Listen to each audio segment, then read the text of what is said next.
Try drinking this with the tea. With oh no, okay. Oh gosh. Where are you in? You need a straw or something. Oh god, there's a Don't choke on your tea. That sounds like something you'd say to a senior citizen there. Like, don't choke on your teeth though.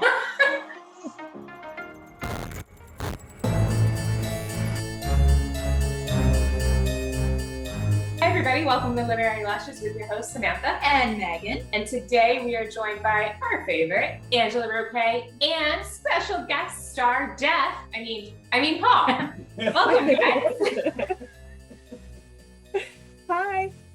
Welcome back, Angela. We missed you. Having me back. I love being on this with you guys. It's so much fun. We love having you, and we are going to be talking today about Angela's short story, Bloodymoon. So good. So good. Is it a spin-off from the Vice ones? It's actually completely standalone. It was for an anthology collection that was done years ago called Mrs. Dracula. So they did all these different takes on, there's all these stories about Dracula, but not so much about his wife. And so it was kind of a spin where we all had our own takes. Some of them were historical, some modern, and mine, had a little bit of a beach flavor. Yeah, because I got to the end of it and I saw all the listed books. And I mean, obviously we are still finishing up Lana. And after that, we were thinking of doing the time. Well, either that or the Blood Vice. We haven't decided. And I'm like, but think of all the steampunk costumes you can wear. Oh, I saw your guys' steampunk swag, like the costumes you had on for one of your more recent ones. Oh, the gears. That was a lot of fun. Yeah. Well, my World Clock journals, they're novellas, so they're shorter reads, and there's just 3 of them.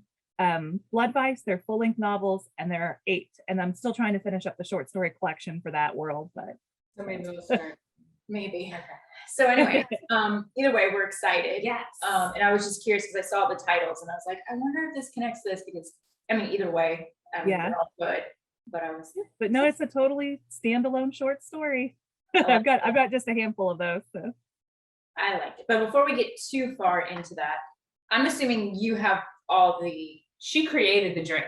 I figured you were gonna tell us how to make this as always. Like when I was like getting it all like trying to write it out, I'm like, what am I doing? Angela's got it. And I'm like, it's gonna be a drink that I'm gonna get drunk off. This is great. I just get last. Well, go ahead if you want. We do a lot of Kraken rum.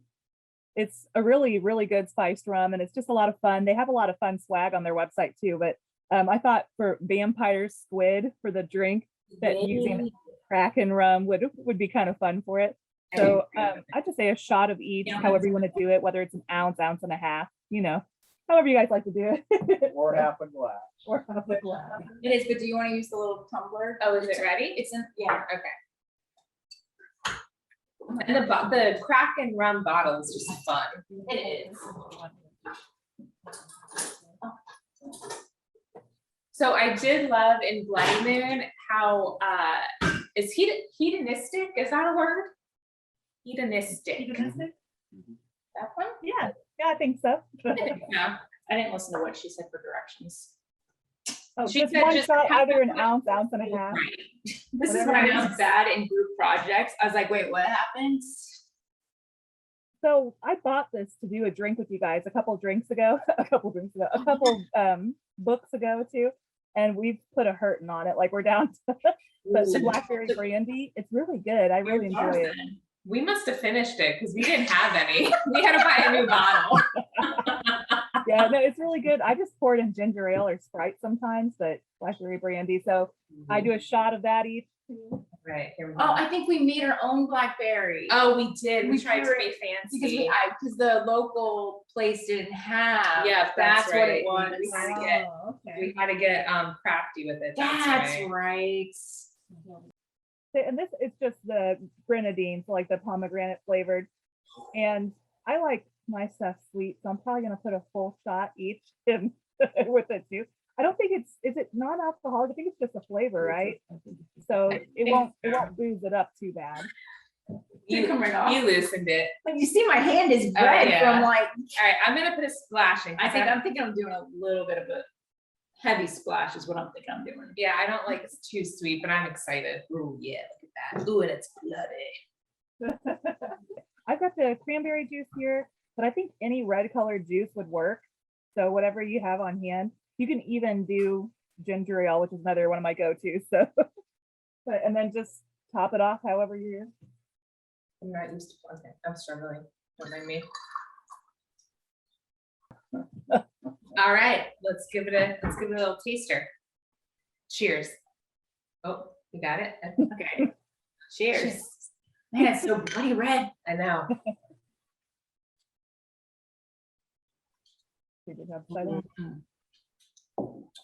Not enough rum. Not enough. You know, I was like, I probably could do a little more rum. you're onto something, Paul, with the half a glass of rum. I figure there's 2 shots of booze in there. So yeah, if you wanted a little less cranberry and a little more rum, that's okay to do too. That's good though. It's dangerous because you Really already. good drink. This is good. This is a good poolside drink. Yeah. Man, I was like, man, Angela always makes these drinks that are deadly. Mhm. Yes. Oh, I gotta stop. I gotta Alright, you slow my just- roll. you That is good. I'm kind of glad I didn't take Paul's advice because I probably would not get through the day. Anyways. So Angela, with the Bloodymoon, it's a one-off about a vampire couple on like a way overdue honeymoon holiday Yeah. where they kind of just it was the theme, like it was a really loose theme for this Mrs. Dracula anthology, and it was a limited edition. So when it ended, then a lot of us went ahead and published our short stories independently. And so that was mine for for their little honeymoon there. So it was kind of fun, especially doing it from the perspective of sort of a villain character, you know, and especially like an adrenaline junkie. So I really enjoyed it, and I enjoy a good man-eater character, and so this is pretty much a literal man-eater character. exactly. And I like scuba diving. I like sea creatures, so you got a little bit of that too. I liked how she was like pissed at the shark for taking her third dude. And she was like, them greedy guys. I'm like, you just had 2. And then on top of it, then when she was on the boat with Dracula, her just being like, my spirit animal. And I'm like, you're mad at your spirit animal? That's for doing what you wanted to do? Okay. I mean, It's I always do have to fun. give her props for being so brash and just I being think like, I'm just gonna lure these guys out into the middle of the ocean in front of tons of people. And Yeah. I thought it was kind of like crazy too. I'm like, dang girl. I'm like, And you go Dracula's behind like the and old do. demure, like he's being quiet with his kills in the hotel. And I wanted to know what she was gonna do with the last guy, and she's like, "Well, now you're gonna be fast food because he came in second. Like he came up sooner than she was planning." And she's like, "Well, I was gonna save the Happy Meal, the toy for the Happy Meal, but now you want me to rush me, so fine." And I'm like, where's it? she was probably gonna, you know, just. That's what I was thinking, and I'm like, "Is that what was gonna happen, or is it just like gonna be like a makeout session beforehand and then call that a day?" Or I don't know. I was like, "I know, I know." it was definitely a fun ride. So, and just it's totally standalone from the rest of the stuff I was working on. So nice little break. I was gonna say that had to be fun. And it's just such a fun setting. Like I basically was imagining one of those like adult only resorts down in Mexico, you know, where like the adults go to do God knows whatever, almost like a singles resort. Oh, I was sitting there thinking of Palm Beach. No, I was thinking of like this exotic, like all-inclusive That's smart resort. though. Or Hawaii. Hawaii. Yeah, you know, it's like a honeymoon Yeah, place, uh-huh. but you also got the locals that are, you know. It'd be fun to revisit that. I don't know with vampires again or like some other type of monster, like set up a little resort deal that's constantly visited by different monsters. Always thinking about Where spin-offs. vampire squid. And I don't know if I somehow missed it, but it wasn't told until later in the story that it was Dracula as her husband, right? I think it was like the last. I think it was like sentence or later, and so Yeah. which I loved that it was later, and then so I was like, if I missed it, I was glad I missed it because like I'm reading this, and I'm like, okay, and then you're like, Part of oh, that was because everyone's story in that anthology for Mrs. Dracula was kind of assumed it was that Dracula's wife, but also part of it I thought was fun to just slip it in at the end. So it's that kind of tied it into the anthology. Right. Because like, I mean, if I was married to Dracula, my first thought isn't Dracula is this and this and this. It's more like my husband is going to be thinking this. And he likes to do. And it's also kind of cool because, you know, Dracula is like the oldest vampire. He's the OG. And so when he's like, she was describing like how he's all like, you know, selective and he's very cautious and he's like lazy. And she's like, he's, you know, and then he's like, well, you'll understand when you're older. And she's like, yeah, but I'm not there yet. He's still very much the thrill seeker. Yeah. And then find out it's him. They're like, oh, that makes sense. That makes sense. Okay. So, but you know, he charms her at the end. He doesn't let their bloody moon end on a low. That was the cutest thing. I know you're not a huge romance thing. I loved how he's like, well, I got you a present. And she's like, and I'm like, aw. And like, I knew what it was. But I'm still like, aw. And she's like, well, it wasn't the masseuse I wanted to get you. It was the bellboy. And she's like, I'm imagining her just jumping up and down on the board. And he's like, what would a wedding gift or a honeymoon gift look like for these vampires?